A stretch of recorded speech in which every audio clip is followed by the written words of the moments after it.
Bueno, hola, buen día. Yo soy la doctora León María de la Paz. Soy reumatóloga y clínica. Gracias. Bueno, vamos a empezar con la teórica de hoy, ¿sí? Eh, el tema que nos toca, la teórica va a estar dividida en dos partes, ¿sí? Primero vamos a hablar sobre artritis reumatoidea y después les voy a dar una pequeña clase más chiquitita de fibromialgia, ¿sí? Bueno, vamos a comenzar con un poquito con el marco teórico y después sí les voy a dar tres casos clínicos con tres pantallazos diferentes de la patología. En cuanto a la definición de la enfermedad, es importante que sepan que es una enfermedad reumática crónica, que tiene una etiología que es desconocida y se caracteriza porque se produce una inflamación de la membrana sinovial con un posible compromiso sistémico, ¿sí? Pero es una enfermedad crónica que hasta el día de hoy tiene tratamiento, pero no tiene cura, ¿sí? En cuanto a la epidemiología, tiene una prevalencia del 1% a nivel mundial, tiene un pico de incidencia entre los 40 y los 60 años, con un predominio del sexo femenino a una razón 3:1 aproximadamente. Hay factores desencadenantes o factores que gatillan la enfermedad. Uno de los más importantes es el tabaquismo, que es el principal factor de riesgo ambiental modificable, ¿sí? Y después hay otro tipo de factores de riesgos que son genéticos, epigenéticos, hormonales, la microbiota, que ahora está en auge y en mucho estudio, ¿sí? Y agentes infecciosos, sobre todo virales, ¿sí? Virus de la hepatitis B, C, parvovirus, el COVID, todos los virus, por ejemplo el dengue, también actúa como gatillo, ¿sí? Eh, la fisiopatología es bastante compleja, yo se los intenté resumir en estos 5 pasos, pero es bien compleja y es algo que nunca deja de estar en investigación y en estudio porque nos interesa tanto, porque a partir de esto, de este esquema que yo les armé, salen un montón de targets terapéuticos, ¿sí? De acá surge todo el tratamiento y que va a tener sentido después. En 5 pasos, muy resumidamente, tienen que saber que hay factores desencadenantes, ¿sí? Que gatillan, como ya sea, como les hablé, el tabaco, infección, una predisposición genética de la persona, ¿sí? Después hay una activación del sistema inmune, sobre todo las células TCD4, los macrófagos, los linfocitos B y los fibroblastos sinoviales. Son como las células estrellas que van a desencadenar toda la reacción inflamatoria. Hay una producción de autoanticuerpos, que son el factor reumatoideo y el anti-CCP, los más importantes en esta enfermedad. Y toda esta activación del sistema inmune va a hacer que se provoque una formación de panus con proliferación sinovial, invasión y destrucción del cartílago y el hueso, provocando erosiones óseas, ¿sí? Las citoquinas proinflamatorias que intervienen en toda esta cascada son las más importantes, el anti-TNF-alfa, la interleuquina 1, la interleuquina 6 y la interleuquina 17, ¿sí? Que después estas citoquinas proinflamatorias son importantísimas por lo que les hablé del tratamiento. ¿Cuáles son las manifestaciones clínicas? a ver, tienen varias formas de presentación que pueden ser, la más común y la más frecuente es la que es insidiosa, la gradual, que va apareciendo de a poquito, ese es el 80%, ¿sí? Que aparecen los síntomas en unos meses, evoluciona como brotes y remisiones, al poco tiempo aparecen otros síntomas, se van sumando, ¿sí? La insidiosa, la que va apareciendo a lo largo de los meses. La aguda es un 10 un 20%, que se presenta con poliartritis de pequeñas, grandes articulaciones, simétrica, acompañada de un síndrome febril, que lo más común es que hagan un síndrome febril prolongado, mayor de 3 semanas por lo menos. A veces tienen patrones similares, que son vespertino, fiebre, llegan a ser febrículas, ni tampoco fiebre muy alta, linfadenopatía, esplenomegalia, ¿sí? Y después existe otra forma de presentación que es la subaguda, ¿sí? También, ¿cómo se puede presentar? Que sea manifestaciones sistémicas, manifestaciones solo articulares o extraarticulares. ¿Cuáles son las sistémicas?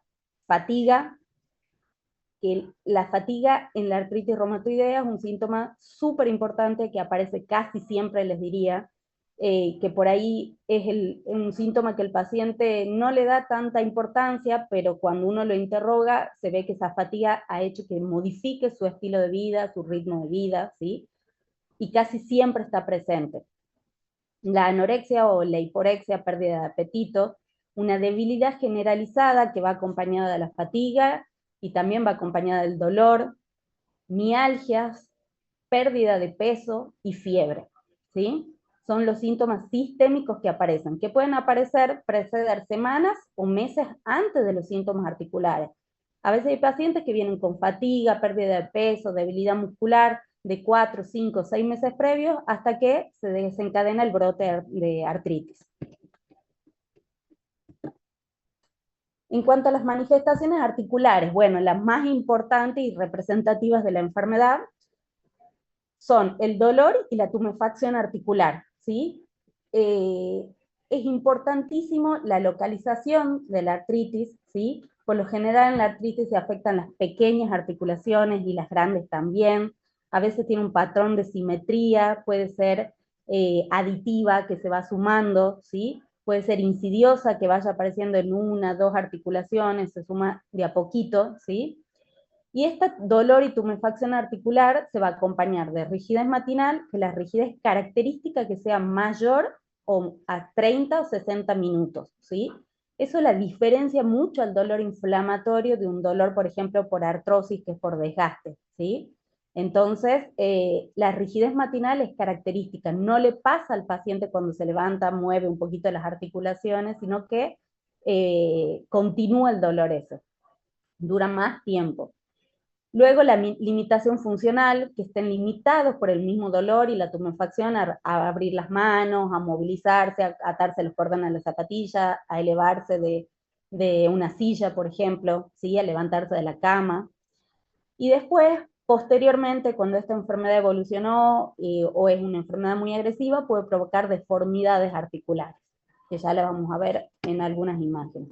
Bueno, esta placa es una placa de una artritis súper avanzada, no se ve muy bien porque tiene mucho brillo, pero ya tiene erosiones en el carpo con distorsión totalmente de la arquitectura de las manos, ¿sí? Bueno, a ver, algunas imágenes. Esperen, yo les voy a poner 2 segundos, voy a compartir completa la pantalla. Creo que se ve mejor.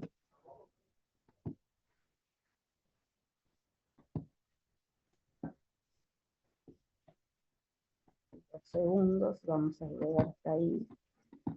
Perdón, hasta. Bueno, por ejemplo, estas deformidades articulares son bastante características, ya por suerte cada vez vemos menos, porque el tratamiento avanzó tanto y también el diagnóstico temprano y oportuno, que cada vez es más raro ver este tipo de deformidades, pero bueno, son bastante frecuentes. La desviación cubital de los metatarsos, de los metacarpos falángicas, ¿sí? Que antes se le decía en ráfaga de viento, los deditos en cuello de cisne, este se le ve perfecto, que es la hiperextensión de la interfalángica proximal con flexión de las distales, ¿sí? Los dedos en cuello de cisne. El pulgar en Z, ¿sí? Los dedos en boutonniere, son bastante frecuentes en la artritis reumatoidea. En las placas, bueno, uno puede encontrar todas estas deformidades óseas, ¿sí? Los metacarpos, las interfalángicas desviadas a nivel cubital, y después, bueno, todas las lesiones y erosiones tienen que ser, concuerda a veces con la clínica y la radiografía, que ya lo vamos a ver un poquito más adelante. En cuanto a las manifestaciones articulares, también afecta a los pies, con desviación o subluxación de la articulación medio-tarsiana, los metatarsos, ¿sí? Con los dedos en martillo, hallux valgus, ¿sí? Esto cada vez, por suerte, es más raro de que encontremos, pero bueno, es característico de esta enfermedad. En cuanto a las manifestaciones extraarticulares, bueno, son súper importantes. Hay un montón de manifestaciones extraarticulares y cuando aparecen empeoran el pronóstico, hacen que la enfermedad sea mucho más agresiva, más severa, ¿sí? A nivel de la piel puede haber vasculitis cutánea, pioderma gangrenoso, ¿sí? Podemos tener los nódulos reumatoideos, que también son frecuentes, que se localizan en superficies de extensión. A veces también esos nódulos reumatoideos pueden aparecer en el lóbulo de la oreja, después en órganos internos, como por ejemplo el pulmón, pueden aparecer. A nivel del corazón, pericarditis, arteriosclerosis prematura, vasculitis también, enfermedad valvular, los nódulos en el anillo valvular se pueden presentar. A nivel del pulmón, lo más común son los derrames pleurales, ¿sí? La serositis, ¿sí? Que pueden ser bilateral, los más frecuentes. Enfermedad intersticial del pulmón. Bueno, esto es un capítulo gigante, ¿sí? Y cuando aparece una enfermedad intersticial del pulmón, es grave porque puede provocar el riesgo principal que lleva a la fibrosis, ¿sí? Esto es uno de los diagnósticos diferenciales que siempre hay que hacer es con esclerodermia, porque también son dos enfermedades dentro de todas las reumatológicas que son muy fibrosantes, ¿sí? Y cuando hay compromiso pulmonar, empeora muchísimo el pronóstico. Después bronquiolitis obliterantes, nódulos reumatoideos también en nivel pulmonar y vasculitis también. Y en los ojos, el ojo le encanta a la artritis reumatoidea, tienen muchísimas manifestaciones y a veces debutan con el compromiso ocular y nosotros lo recibimos derivado por el oftalmólogo porque presentan este tipo de complicaciones, como una queratoconjuntivitis seca, epiescleritis, escleritis, escleromalacia perforante, que es gravísimo, una queratopatía ulcerosa periférica, que también es grave. Y estas dos tienen alto compromiso puede hacer que el paciente pierda la visión, ¿sí? Entonces, muchas veces, porque el oftalmólogo encuentra este tipo de patología, es derivado para el reumatólogo, ¿sí? A nivel neurológico, neuropatías por compresión. Otra cosa que me había olvidado de nombrarles, cuando hay una de las manifestaciones articulares también frecuente y que siempre buscamos, es el compromiso de la articulación atloxoidea, ¿sí? A nivel cervical. Cuando está afectada esa articulación, muchas veces puede provocar esto, la neuropatía por compresión, ¿sí? De la médula. Mielopatía cervical, por lo mismo, mononeuritis múltiples por vasculitis, ¿sí? Y neuropatía periférica. En cuanto a las hematológicas, anemia, ¿sí? Acompañada por enfermedades crónicas, trombocitosis, porque es como un reactante de fase aguda, ¿sí? Cuando hay mucha inflamación, ustedes pueden ver que hay trombocitosis, ¿sí? Linfadenopatía y el síndrome de Felty también se pueden encontrar, que es una leucopenia asociada a esplenomegalia y artritis. Síndrome de linfocitos granulares grandes, ¿sí? En riñón puede dar amiloidosis secundarias, vasculitis también, y en huesos va a provocar osteopenia con erosiones y destrucción ósea. En cuanto a las Bueno, cuando hay manifestaciones extraarticulares, como les hablaba recién, el 40% de los pacientes pueden presentar manifestaciones extraarticulares. Cuando aparecen son de mal pronóstico, es un alto predictor de mortalidad y se asocian con mayor factor reumatoideo, con síndrome Zika, que es el síndrome seco, con el anticuerpo anti-CCP, con serositis, con fibrosis pulmonar. Bueno, el tabaquismo también hace que pueda haber una mayor predisposición a manifestaciones extraarticulares. Y después, ciertos alelos del complejo mayor de histocompatibilidad. El diagnóstico. ¿Cómo vamos a hacer el diagnóstico de esta patología? Este cuadro gigante es súper importante, y más para los clínicos, ¿sí? Es hacer un buen diagnóstico diferencial. Se puede, uno cuando debuta una artritis puede ser cualquiera de todas las enfermedades autoinmunes, ¿sí? Porque todas pueden debutar con poliartritis o con fiebre, entonces va a ser el arte nuestro empezar a pulir y ver qué tiene de una, qué tiene de otra y hacer el diagnóstico diferencial, ¿sí? Pero puede presentarse con una espondiloartropatía, con dolores articulares, debilidad muscular, a lesiones en piel, ¿sí? La gota a veces es poliartritis y los nódulos reumatoideos a veces confunden mucho a los nódulos de gota atofagia, ¿sí?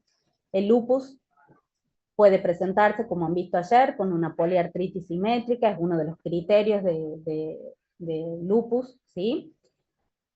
Más fiebre, más todos los otros síntomas. Esclerodermia, también como les decía, cuando hay afectación pulmonar, nosotros tenemos que hacer diagnóstico diferencial. La esclerodermia puede debutar con compromiso articular y con pulmón, y después hacer el compromiso cutáneo. Artritis séptica es una artritis monoarticular, ¿sí?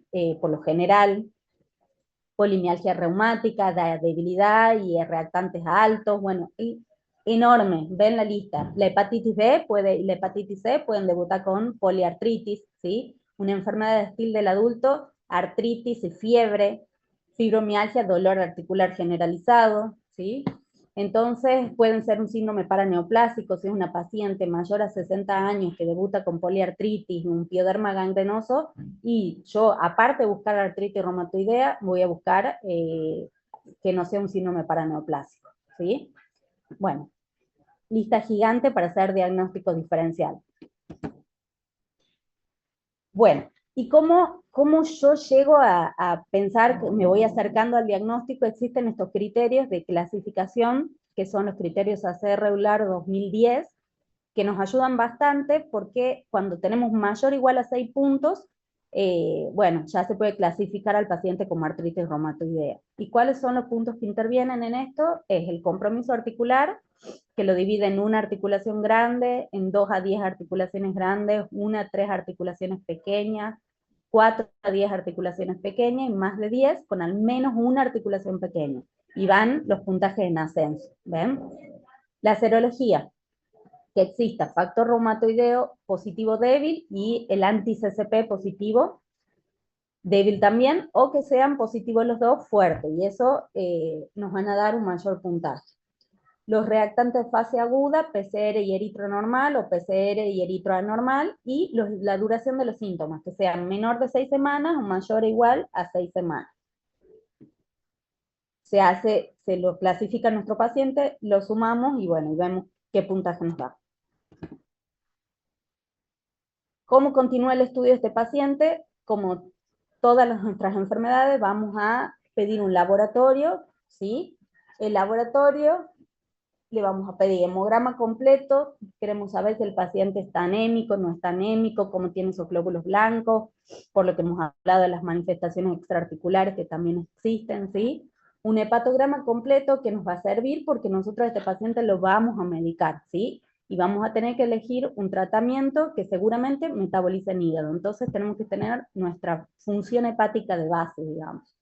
Urea, creatinina, por lo mismo, la glucemia, acá les he puesto en rojo los más importantes, la eritro y la PCR, fundamental, ya han visto que forman parte de los criterios de clasificación, ¿sí?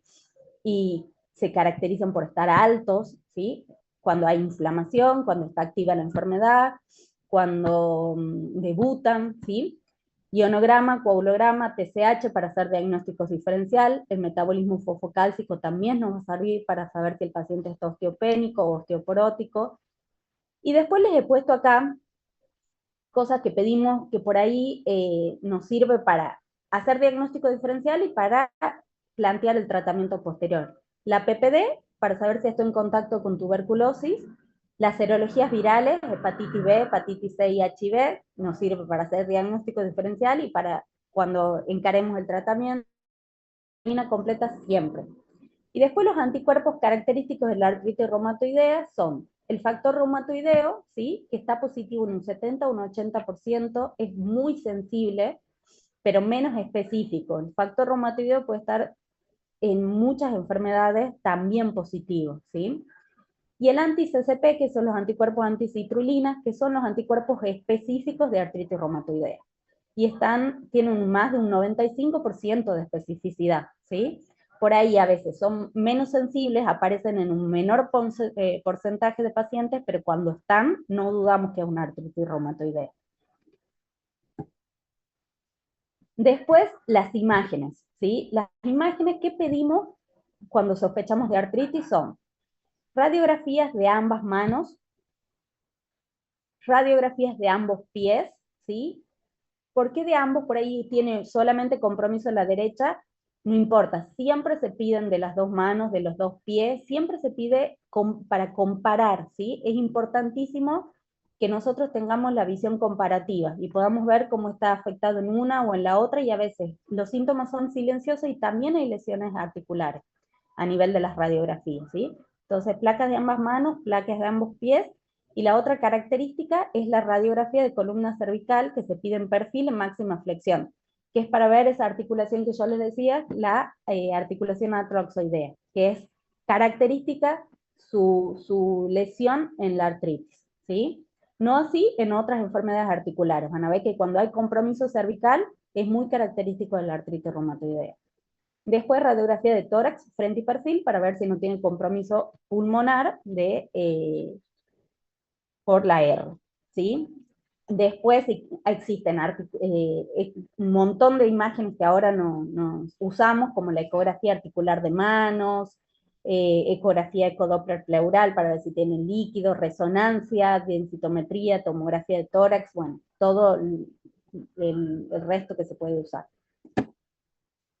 ¿Qué vamos a ver característico en las placas? ¿Sí?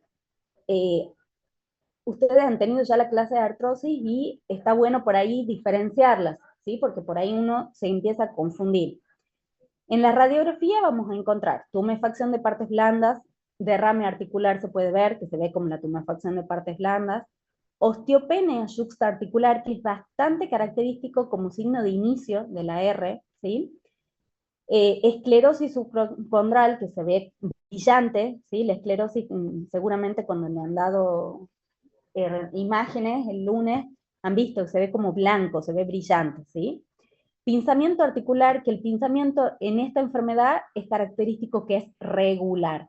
Han visto que en la artrosis el pinzamiento es irregular, ¿sí? Predomina en comportamiento interno, externo, depende, pero en esto es regular el pinzamiento. Luxaciones, subluxaciones, cuando ya hay inicio de deformidad ósea, y las erosiones y los quistes, ¿sí? Todo eso vamos a buscar nosotros en las radiografías de la artritis, y por eso es tan importante que sea comparativa. Esta artritis, una artritis súper avanzada, ya tiene todo erosiones en los carpos, con una deformidad en la arquitectura, se dice colapso del carpo, les decimos nosotros, con erosiones, ¿sí? A nivel de las metacarpos falángicas, ven que se ve redonditas las erosiones, ¿sí? Esta articulación, por ejemplo, ya la cortical es muy difícil de seguirla, está toda erosionada, y buscamos siempre, comparamos con la otra mano, las articulaciones también similares, también tiene erosiones, ¿sí?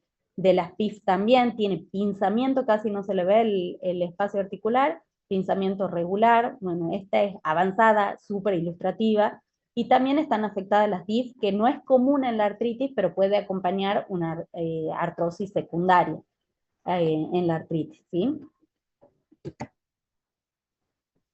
Factores de riesgo, ya más o menos les he ido nombrando, factores de riesgo o de mal pronóstico, la presencia del factor reumatoideo, anti-CCP, el sexo femenino, una actividad inflamatoria que sea elevada, grados elevados de discapacidad funcional, manifestaciones extraarticulares, detección precoz que aparezcan rápidamente erosiones, ¿sí?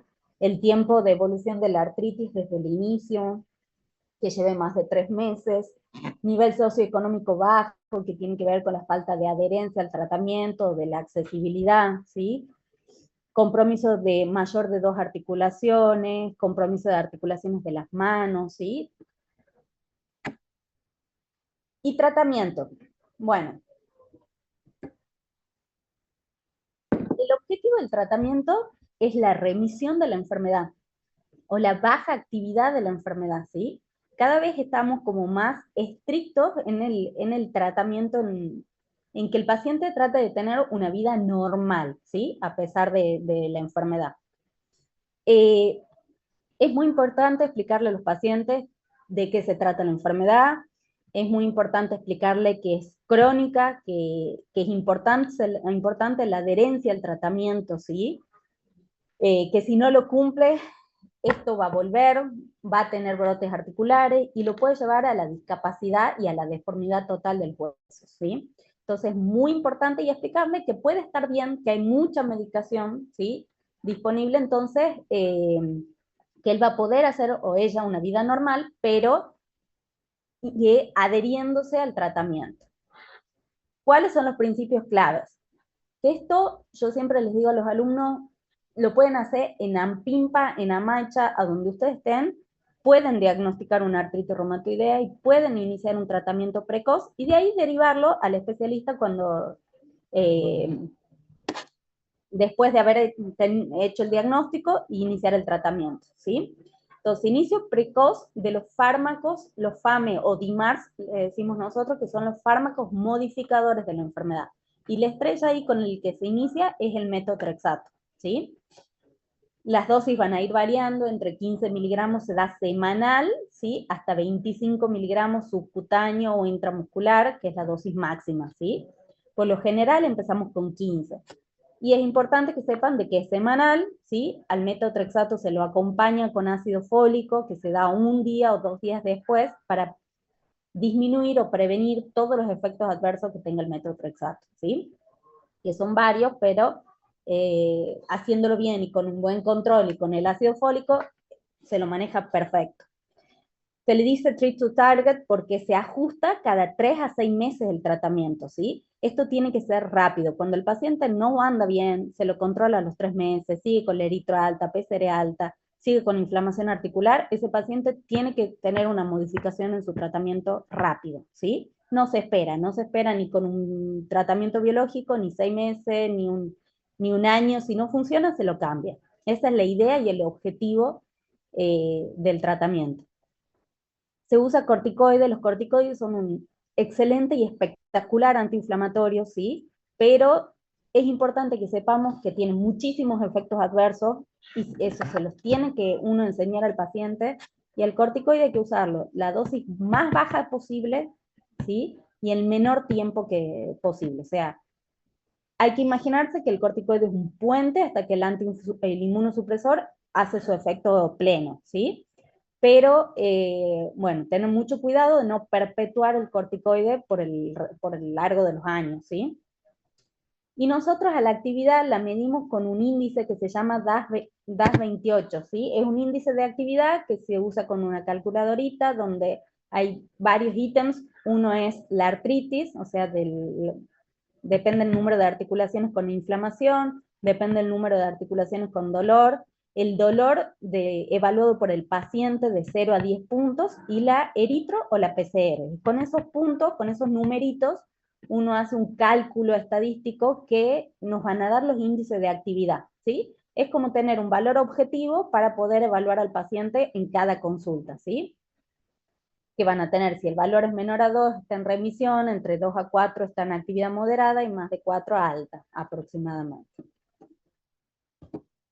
Bueno, Entonces, tratamientos AINES para manejo del dolor, esto es un tratamiento que lo van a hacer combinados, artesanal, si uno va probándolo, elige el perfil del paciente, ¿sí? Acá intervienen los antiinflamatorios, ¿sí? Que también hay que explicarle al paciente cómo tomar un antiinflamatorio, elegir al paciente, si el paciente tiene una enfermedad renal, no se le puede dar cualquier antiinflamatorio, ¿sí? Si tiene una hepatopatía tampoco, o sea, esto es de acuerdo al perfil de cada paciente. Los corticoides, como les he dicho, que se usa la prednisona, la meprednisona, a dosis bajitas. Los DIMARS o los FAME, que son las drogas modificadoras de la enfermedad, que ahí entran el metotrexato, leflunomida, ¿sí? Son como los dos más importantes. La hidroxicloroquina también, que la han visto ayer con lupus. Y después están los tratamientos biológicos. ¿Se acuerdan de las citoquinas que les hablaba al principio en la fisiopatología? A partir de eso han salido muchísimos tratamientos, ¿sí? Que han mejorado y han cambiado la historia de la artritis reumatoidea a lo largo de todos estos años. Están los anti-TNF-alfa, que ahí entran, tenemos un montón, el etanercept, el adalimumab, el certolizumab pegol, golimumab, infliximab, hay varios, ¿sí? Son por lo general subcutáneos, de fácil colocación, ¿sí? Algunos se dan semanales, otros quincenales, otros cada vez, una vez al mes. Y después hay otros fármacos que actúan en distintas citoquinas, el tofacitinib, que es un anti-JAK, el rituximab, que actúa en las células B, el tocilizumab, que actúa en interleuquina 6, ¿sí? Entonces, de acuerdo a todas esas citoquinas proinflamatorias, se han ido haciendo distintos targets terapéuticos que han cambiado la historia de la enfermedad. Esto también es súper importante, que es el tratamiento no farmacológico, que también hay que ponerle énfasis y explicar el tratamiento de fisioterapia, mejorar la movilidad articular, la fuerza muscular, la resistencia y la capacidad aeróbica. Hay protección articular con valvas, férulas, plantillas, ¿sí? Esto todo se llama terapia ocupacional, que, bueno, cuando hay deformidades articulares o limitación funcional, al paciente se lo dirige para que tenga un tratamiento kinésico, digamos, fisioterápico. Bueno, todas las imágenes que yo les fui mostrando no son porque eran lindos los dibujitos, sino que son de estos tres, les diría, artistas grosísimos, importantísimos, que los tres, uno es Renoir, Dufy, que los dos son franceses, y Maudit, que es Maud Lewis, que era una canadiense. Estos tres pintores súper famosos que han hecho historia en el arte, tenían artritis reumatoidea, ¿sí? Con deformidades en su época, eran del 1800, 1930 nacido Maudit, que no había no había tratamiento en ese momento y muy poco se conocía de la patología. Los tres llegaron con deformidades articulares, con mucha limitación funcional, y fueron artistas tremendos que han hecho historia y se caracterizaban todas sus pinturas, tenían mucho color, reflejaban optimismo, que a pesar del dolor y el sufrimiento, bueno, sí, han tenido un desborde impresionante en el arte. Entonces, nada, para mí me parecía increíble. Cuando a mí me gusta, cuando estudio enfermedades, buscar quién famoso, qué, bueno, artistas tremendos que han hecho historias con deformidades en manos, piernas, bueno. Así que nada, después estudian, hay una película espectacular de Maudí que habla de su biografía que está genial. Bueno, caso clínico. Vamos a la primera. Es una mujer de 49 años, tabaquista, ay, tabaquista severa, que el motivo de consulta es inflamación de manos de 3 meses de evolución, con rigidez matinal de 2 a 3 horas, dolor en metacarpos falángicas, ¿sí? Bilateral, en rodilla y fatiga intensa.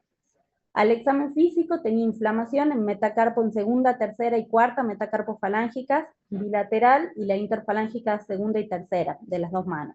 Tumefacción de ambas rodillas y dolor en metatarsofalángicas también a nivel bilateral. Se le hace un laboratorio a esta paciente y tenía un factor reumatoideo de 26, que el normal es por debajo de 14, un CCP de 13, también estaba positivo, PCR de 25 y un eritro de 48. Esta es su radiografía.